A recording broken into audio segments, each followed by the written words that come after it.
What is going on, ladies and gentlemen? Hopefully you can hear me okay. Let me know if you can't. We are in the new office area that is not yet done. I'm going to get on a few minutes early here so that we can jumpstart things. Well, hello there. How are you? Can you hear me okay? Miss Garcia, can you hear me? Good? Yes. Okay, perfect. Perfect. Yeah, we just I'm like 4 minutes early here, so I'm just gonna kind of coast on in there and let people join at will. I probably won't start answering questions until 7 o'clock starts. Fancy office, you sound good. Thank you. It's totally empty right now except for the lights and the computer. I've actually got behind this room, I've got like an actual little bitty office, and I'm going to cover the entire walls with that 2-inch thick foam board. And that's going to be like for podcasting and all my audio stuff. So it's going to be good. Keto Planet. Hi, Robert. Thank you so much for doing this. Absolutely. It's a pleasure. I don't know if y'all hear when my computer dings, but somebody keeps texting me and it keeps stinging. Let me turn that off real quick. Okay, hopefully that got it. So again, I'm going to let some people join on here because we have some time to kill. But let me know if y'all have any questions. We can just kind of take it easy and coast in here until 7 o'clock rolls around. There's a couple questions in the forums. I'm going to go ahead and pull those up real quick. Knock those out ahead of time here.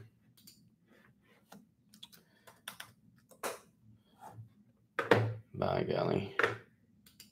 There's only like 3 questions in the forum though, so we'll be able to knock those out pretty quickly. All right, question number 1. What do I do after phase 2 if I still have 15 to 20 pounds to lose? I did 4 weeks onboarding, 4 weeks phase 1. Now, if I finish phase 2, it will take 6 weeks until it says my calories are too low. Do I go into phase 3, or do I offboard or wait a few months to start the DSK again so I don't damage my metabolism? Or do I go to phase 2, then onboarding and repeat phase 1 and 2 until I lose all the weight I want to lose? Wow, that is a mouthful of questions for sure. Hopefully y'all stuck with me there. I might have lost myself on that one. So yeah, if you have, if it's showing you having 6 weeks in phase 3, you might want to spend longer in phase 2, especially if it's showing you having 6 weeks until you get in the red zone with the calories. So I would stay in phase 2 longer for this individual. And then with regard to when do you cycle back through DSK, you want to have a little bit of time in between doing the course. Like if you do the offboarding, you want to be, kind of at maintenance or above for a little bit longer before you cycle back into the course. You can kind of treat that like a offboarding and then go right into, honestly, I would just stay in offboarding and then just continue to work your calories up progressively, or stay kind of at maintenance until you notice any adverse effects from that before you go back into the deficit. You don't want to always be in a deficit. A lot of people make the mistake of doing that, and then it just makes your body less responsive when you do manipulate the calories down, because it's just constant. Like that's what your body is so familiar with. So it's harder to use that as a stimulus to create a change.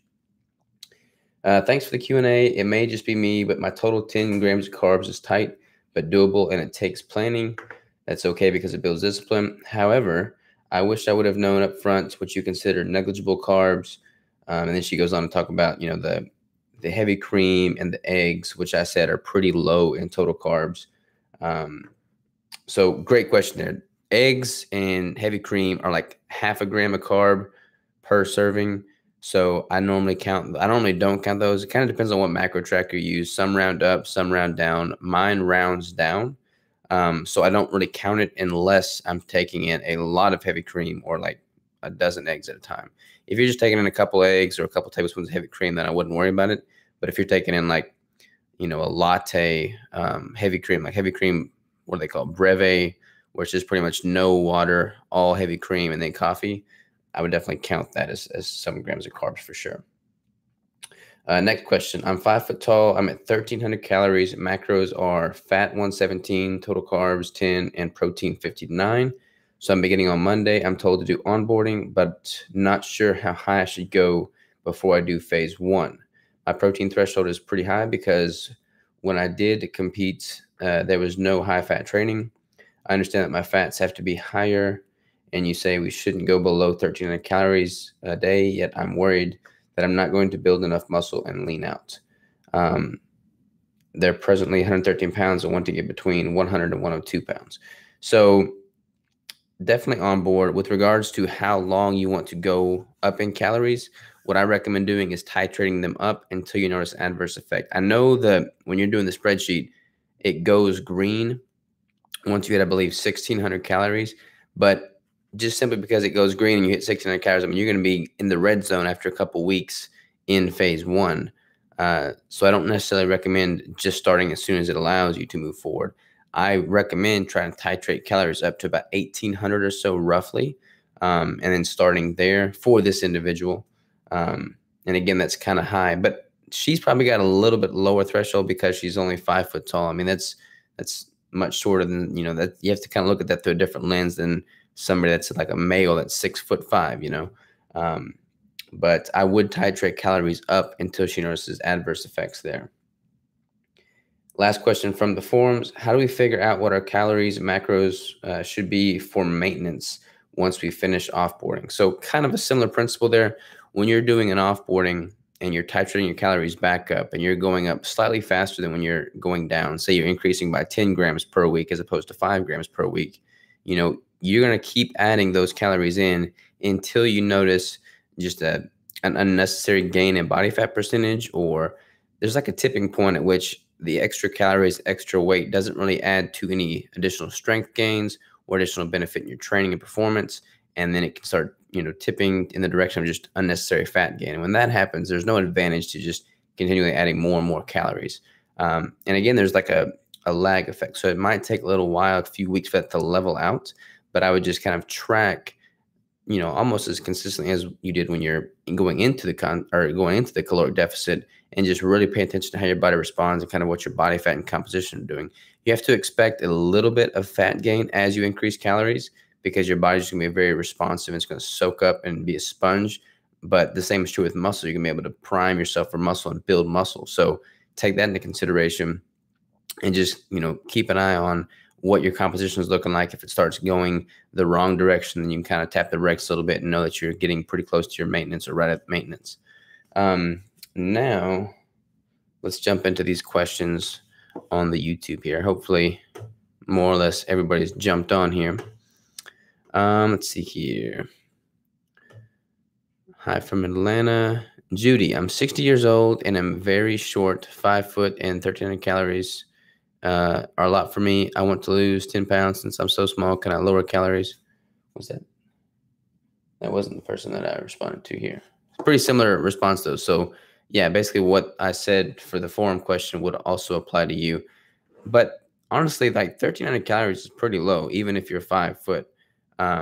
So I wouldn't really recommend going much below that. I mean, maybe like 1,200 instead of 1,300. But again, I would not really go below that. A lot of people think, if you're short, you can go down to sub 1,000 calories, and it's just not necessary.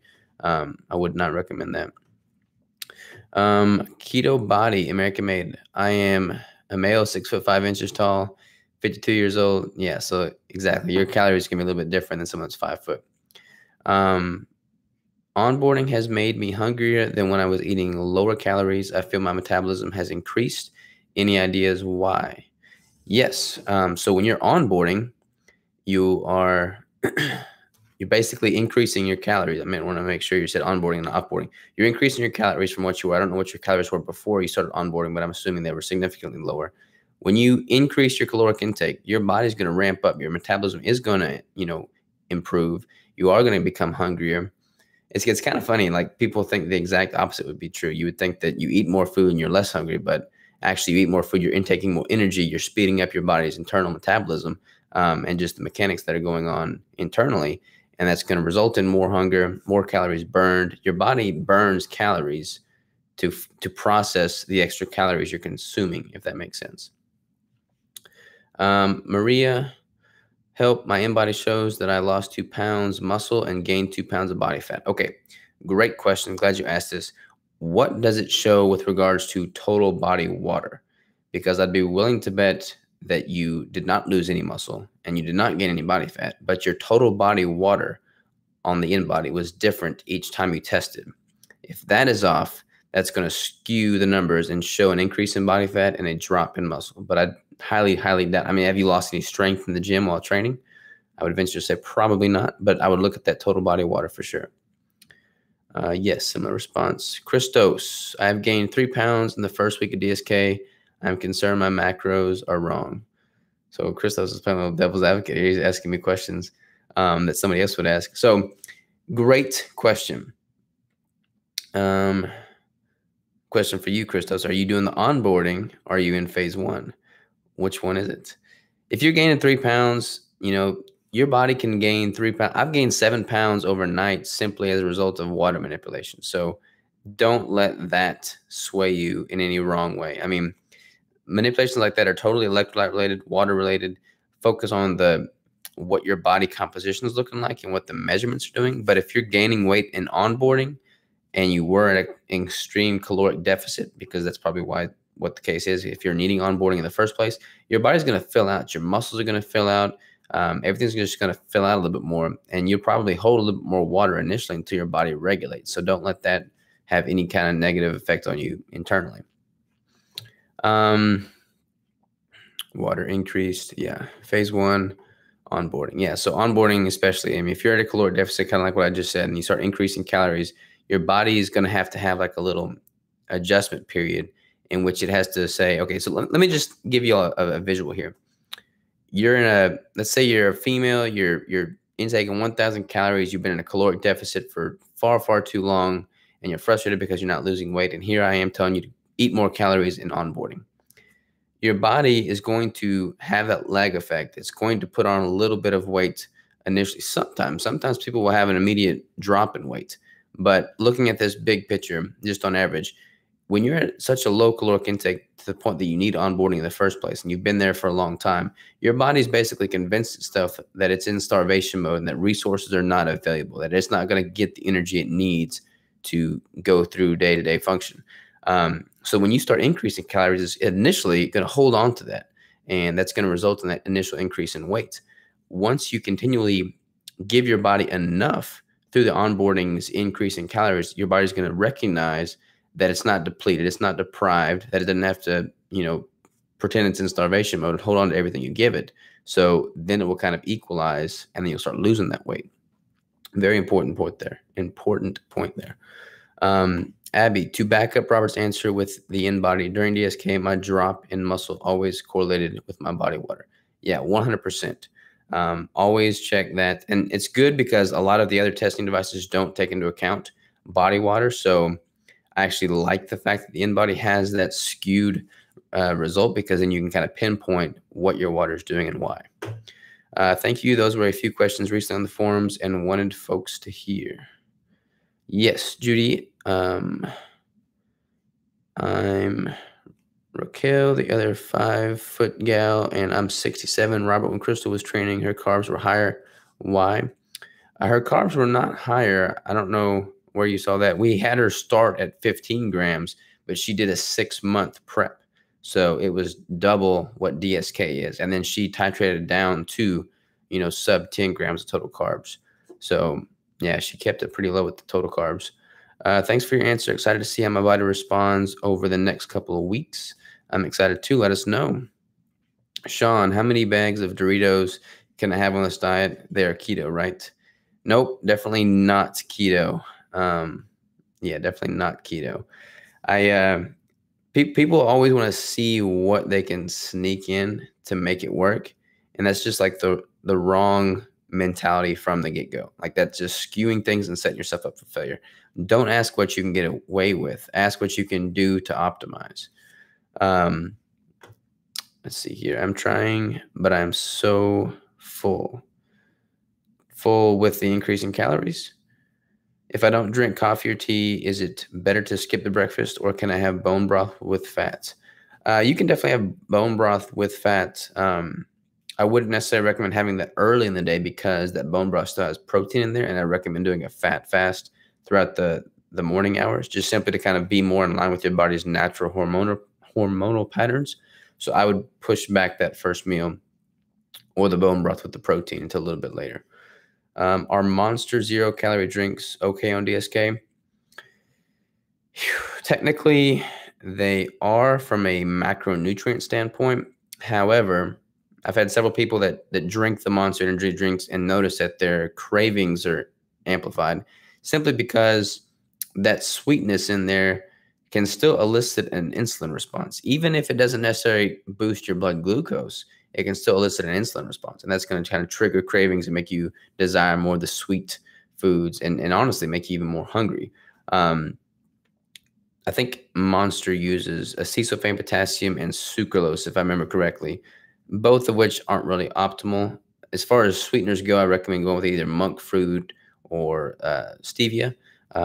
I used to drink the Monster drinks, but I've kind of phased off of them, and I feel much better now that I have. I find it a bit challenging to hit 10 carbs. I'm not over, but 10 is a tricky sometimes. 10 is tricky. It is very tricky, especially if you're familiar and used to eating a lot of, salads, or like almond flour crust foods. It does take a little bit of getting used to, but I promise you, dropping it down that low in total carbs makes a world of difference.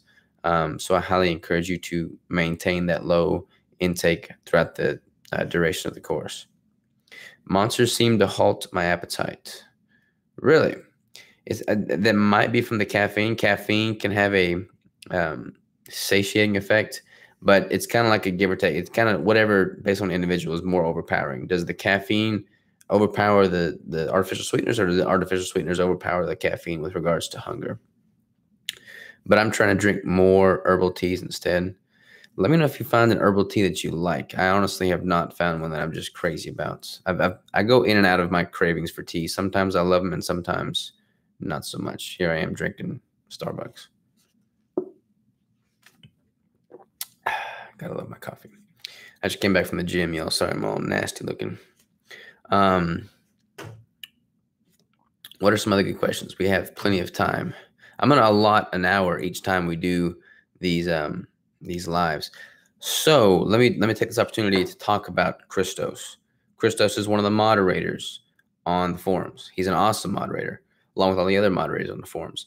We just put a coaching page up for Christos. So anybody that wants coaching can now get it from Christos or Crystal, depending on whether you want to work with a male or female, or based off of what their experience is, what you would prefer to work with yourself.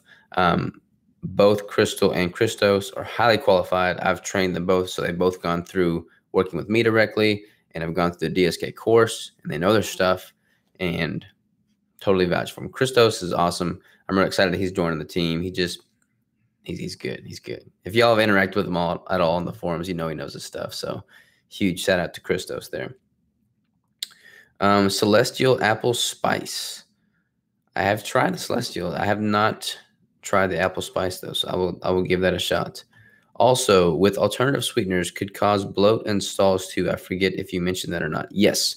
So sucralose especially. Sucralose is basically an incomplete sugar molecule that the body doesn't readily absorb, so it just kind of goes through your system very slowly, and throughout the transition of going through your system, it often holds onto water. So if I'm drinking a bunch of things sweetened with sucralose, I'll notice that I'll gain a pound or two until it kind of flushes through my system. And that's just simply from water retention.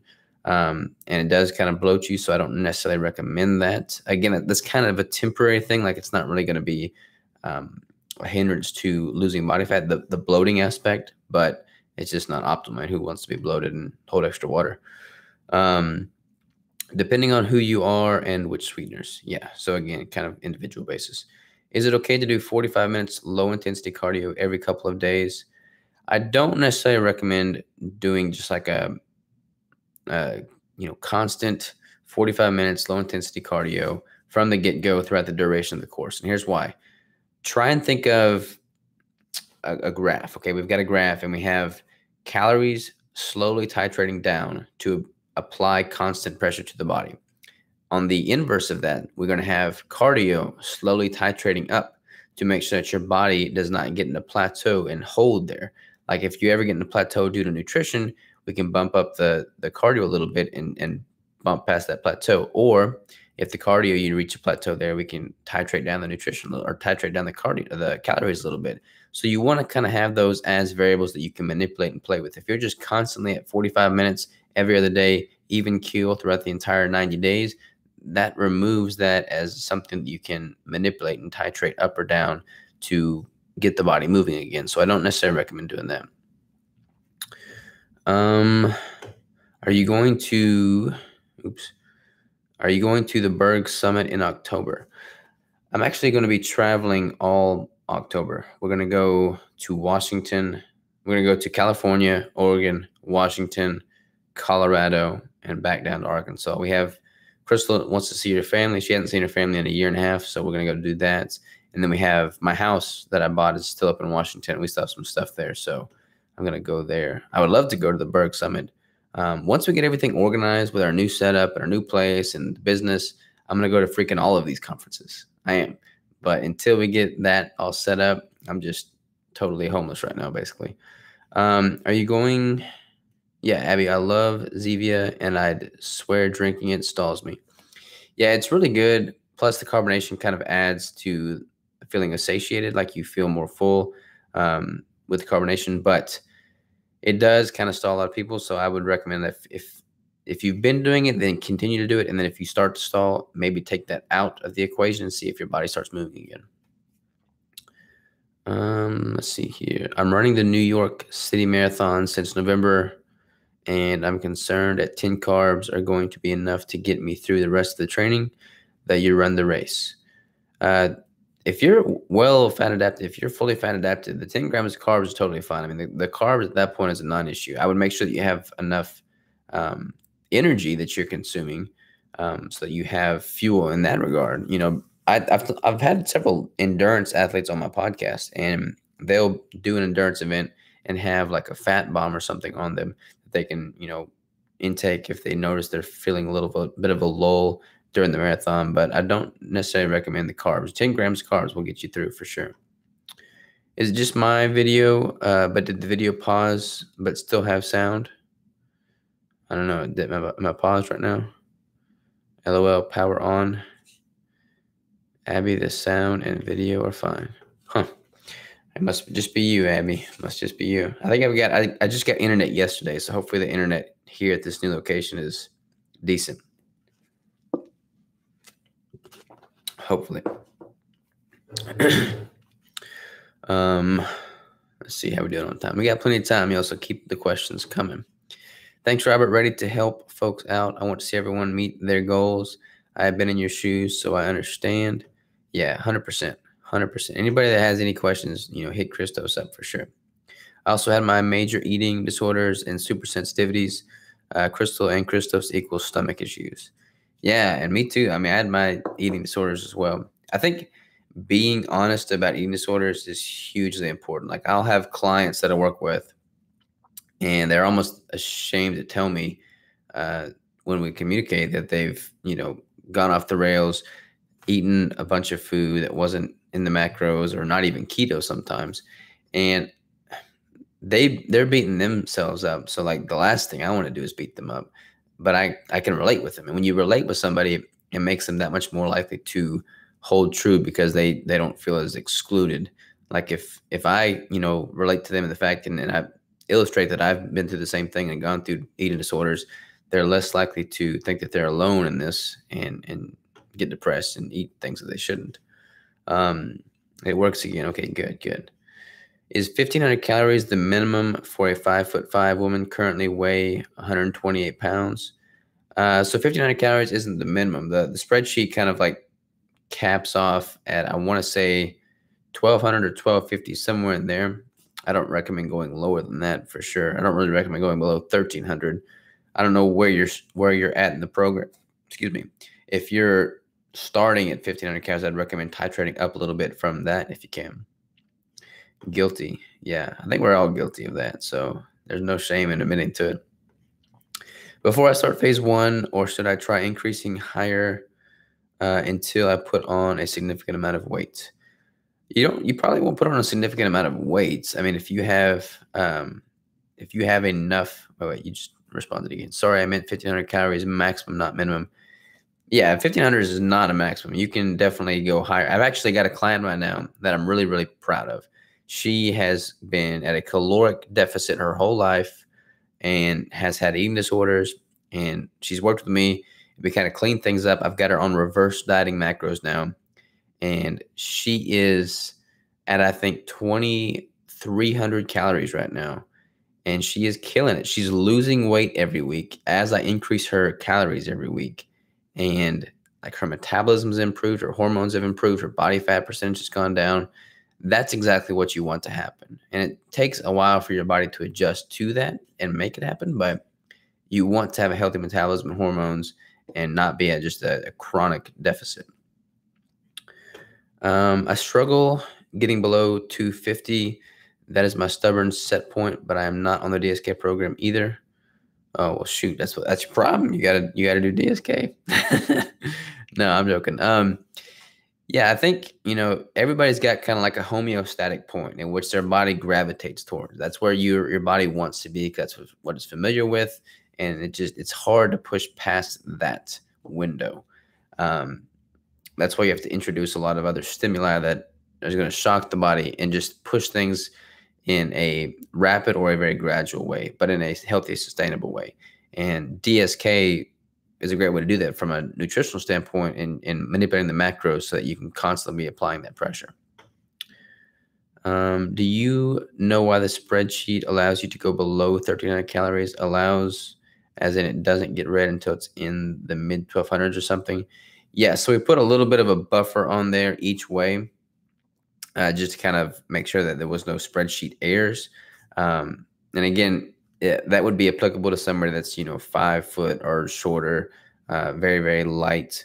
But for the most part, I recommend at 1,300 calories. That's kind of like the red zone in my mind. When that comes up, tap the brakes or change something, do something different, and then you've got a little bit of a window of time. I mean, if you go like 1,250, 50 calories difference, I mean, that's not going to be that much of a change, but that's definitely at the point where you want to start thinking about how you're going to increase your caloric intake.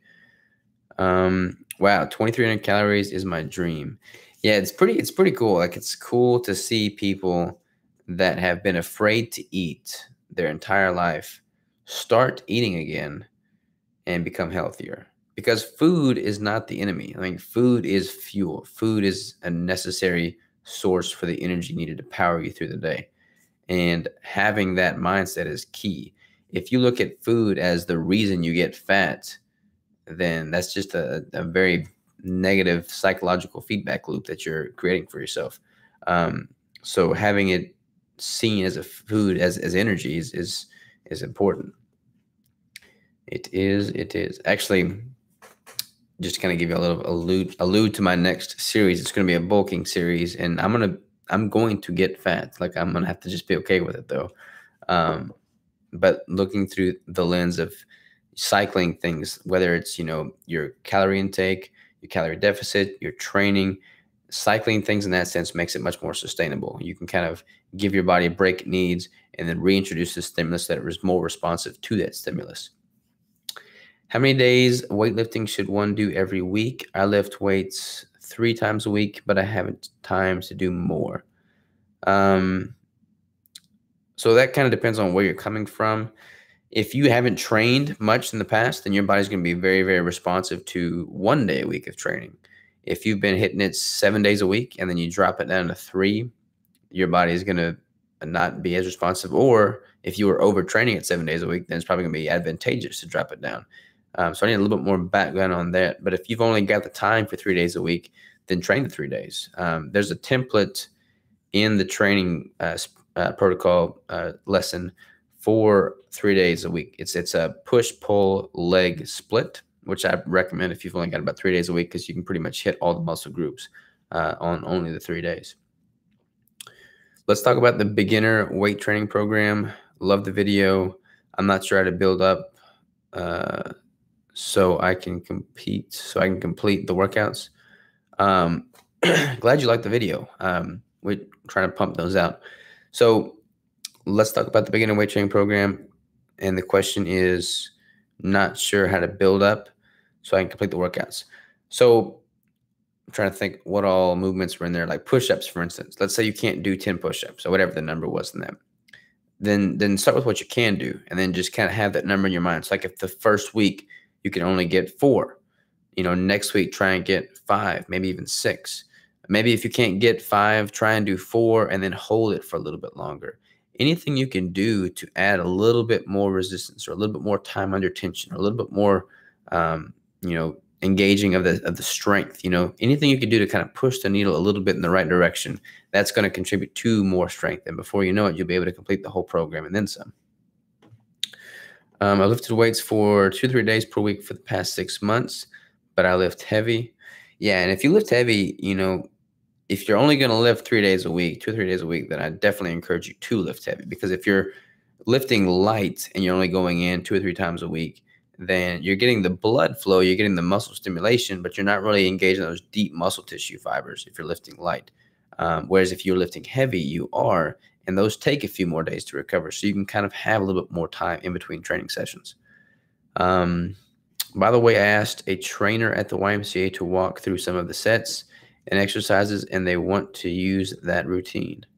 Well, good. I'm glad it passed the YMCA trainer's certification, qualifications, and recommendations. Let's see here. Just my opinion. Your voice is coming through great. The frontal lighting is lacking a bit, and the light above you cast your eyes into shadows. Yeah, the lighting setup in here is definitely not finalized. Let me open this window. I don't know if there's any sunlight coming through. That might help a little bit. I've got to get this thing all set up for recording. So sorry about the lighting there. I'm curious if you have an approach to training with a shoulder injury. I have taken out chest and shoulder and now cycle through back, legs, and arms, looking to add chest and shoulders back after 8 to 10 weeks. So I actually had a pretty substantial shoulder injury. I injured it when I was doing dumbbell incline press for chest, but getting the dumbbell up into position to press the movement, I think I tore or strained my front delt. And what I did and what I recommend doing is not doing the dumbbells, not doing the barbells, switching everything to cables for the time being necessary to kind of stimulate the muscle, because you do want to stimulate the muscle. Like you want to, put blood flow in there. You want to engage it, but you don't really want to risk injuring it. If you're engaging it and stimulating it, it's going to recover faster. Not so much to the point that you're like straining it or anything.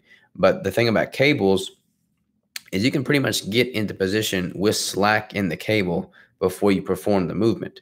Whereas with dumbbells, you're having to like just manhandle them to get into position. So with the cables, you can take out that initial just unsteadiness until you get into position, which is going to really remove the potential for you having that injury. Taking a sip of coffee. I've only got about 4 more sips left here. Maybe 2 more. Yay, cables for the bad shoulder recovery. I just started again today with lifting and fixing my shoulder. And I always warm up when with shoulders specifically. Whenever I train anything, except legs, I don't really do it on legs, but any other body part, I'll grab some light dumbbells, like 10-pound dumbbells, and I'll do just some front lateral, side lateral, reverse fly for rear delts, just to get some blood flowing in the shoulders, because shoulders are really prone to injury. There's so many unnatural movements in training. So kind of getting some blood flow there, engaging that is key. Do you recommend heavy cream and coffee for breakfast, then protein and fats for lunch, and save the carbs for dinner? There's only 10 grams of carbs. If you were to have all of those in one sitting at dinner, it wouldn't be an issue. But if you want to like break it up and have some at lunch and some at dinner, that'd be fine too. I don't necessarily recommend having them in the morning, because I would recommend going the whole fat fast protocol approach with regards to the morning hours, just to kind of play on your body's natural hormonal patterns a little bit more. Cool, thanks. All I did for warming up today was light walking on the treadmill and some stretching. Very good. Yeah, I always start the workout with some warming up on the treadmill, just kind of get in the right headspace more than anything. And then I've changed my stretching quite a bit. I used to do like a lot of the static hold stretching, where like I would just hold a stretch position for, a minute. But I've actually stopped doing that because think of your muscle like a rubber band. And if you hold that static stretch for an extended period of time, then that rubber band loses its elasticity, which is going to make you even more prone to injury. So now, let's say I'm working legs. I'll go in there, and rather than doing a bunch of static stretches, like touching my toes for extended periods of time, I'll basically do the movements very, very lightly of what I'm going to be doing. So like I'll start with extensions, or I'll do lunges, and I'll do a very, very light weight, light resistance, and just focus on squeezing and really focusing on that contraction. And that's going to prime the muscle, get it warmed up, and not really lose its elasticity at all. Let's see here. Before DSK, was eating 1,600 calories for weight loss, but stalled. Now onboarding and eating 80% fat, ramped up to 1,800 calories and losing weight. Planning on getting to 1,900 before going to phase 1. Great program. That is what I like to hear. That is awesome. I'm glad to hear that you are increasing your calories, priming your body for phase 1, and seeing results with it. And go, if you're still losing weight at 1,900, keep increasing. You might be able to get 2,200 before you start phase 1. I'm going to start taking Muscle Mag creatine. I like it because I don't have to preload it. Do you use pre-workout supplements? I do not use pre-workouts. I do use creatine. I just get a simple creatine monohydrate. You don't really have to preload any of them, honestly. Like if they have, I take about 5 to 10 grams a day. I'll add a scoop or two to my water throughout the day. But yeah, you don't have to preload creatine. You don't have to cycle off of it either. Creatine, it works when it's saturated in your muscle cell, or when it's saturated in your muscles. So if you consistently take 5 or 10 grams a day, you're going to be saturated and you're going to get the benefits of it. If you go a week without, taking it, then you're going to have to like get resaturated in it, but you don't really need to reload to do that per se. Any other questions, ladies and gentlemen? We are at 7:33, so I've been on here for about 30 minutes now. 37 minutes because I started a little bit earlier. But bring on the questions, y'all. I'm wide open here. Wide open. Do y'all like the new layout of the website? We changed the color scheme, obviously, but the different theme for the website I think is much cleaner.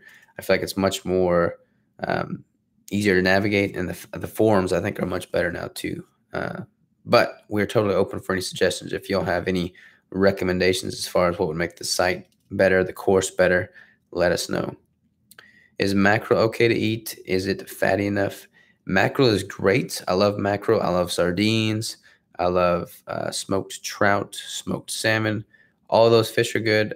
No fish that I've found in the stores has a higher fat gram count than protein. So I would always recommend eating a fat source with the fish to make sure that you're consuming at a good ratio.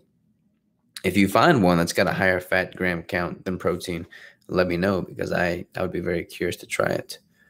Judy gives me a thumbs up, so I guess we're good to go on the site and on the forums, which is good. All right, ladies and gentlemen, let's get some more questions rolling in. I usually add olive oil to the fish. Delish. Hey, that rhymes. Yeah, the olive oil is good. Most of them are packaged in olive oil too. Make sure you do get the fish that's packaged in olive oil. If you're getting the canned fish, if you're getting fresh, then yeah, cook it with olive oil. But if you're getting the can, make sure it's packaged in olive oil and not canola oil or soybean oil or anything like that. Thoughts on fasting or longer fasting, such as a week? Fasting is great, but I don't recommend doing it in DSK so much, because DSK is such a short period of time in the grand scheme of things anyways. And if you were to fast for a week or, a few days, you're going to skew the results that your body is getting from the macros that the course is recommending. So I don't necessarily recommend it on the course. I already plan to ask Max, but for those that have hip issues, any good tips for working that area, but not hurting myself more. I did squats after refeed and it killed the next day. Tips for hips that are not going to injure it. What kind of movements are hurting the most? I mean, is it like more of a lunge that hurts, or squats obviously hurt? I would just focus on a little bit shorter range of motion and do some more isometric. So, for instance, hip thrusters.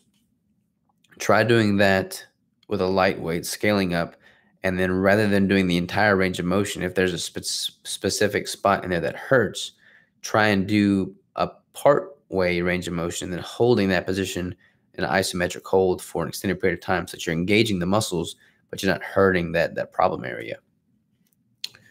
Caffeine-free keto bricks soon. We do plan on making additional variations, additional flavors of the keto bricks. We will make one without caffeine.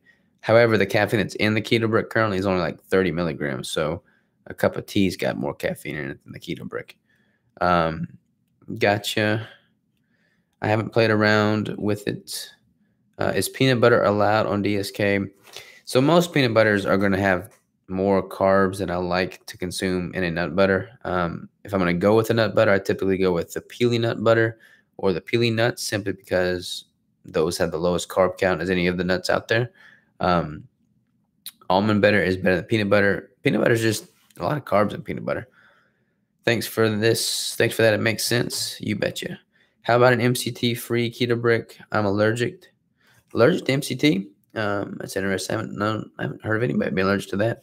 I will definitely make one without MCT. We're going to have all kinds of variations. Once we get the operation that we currently have in place streamlined, we can kind of branch out with different flavors and different varieties. But I don't want to do that until we get our current workflow streamlined. But it's getting there. We're making some big moves for sure. For sure. All right, ladies and gentlemen, any other questions in the pipeline? Anything at all? No? All right, in that case, I'm going to pull a plug on this live, and we will do it again next week. Any questions you have, hit me up in the forums, hit Christos up, hit Crystal up, hit Max up, hit Judy up, hit anybody up in the forums, because they're all rock stars. Next time I'm in Little Rock, can I buy you some barbecue? Shoot, I'll eat barbecue with you anytime. Let me know for sure. Proud of you and Crystal for jumping into Keto Brick. Well, thank you. We're definitely excited about it. We're excited to see where we can take it, and we appreciate all the support. Thanks for everything. It's been fun so far. Well, thank you. Thank you. Thank you. All right, y'all. Take care. Toodaloo, and we'll be in touch. Have a great one, and I'll post in the forums when the next one will be. When will you be coming through Oregon, coming through Portland? Yes, it'll be sometime in October. We don't know yet, but maybe we'll see you then. Have a great weekend. Take care. Adios.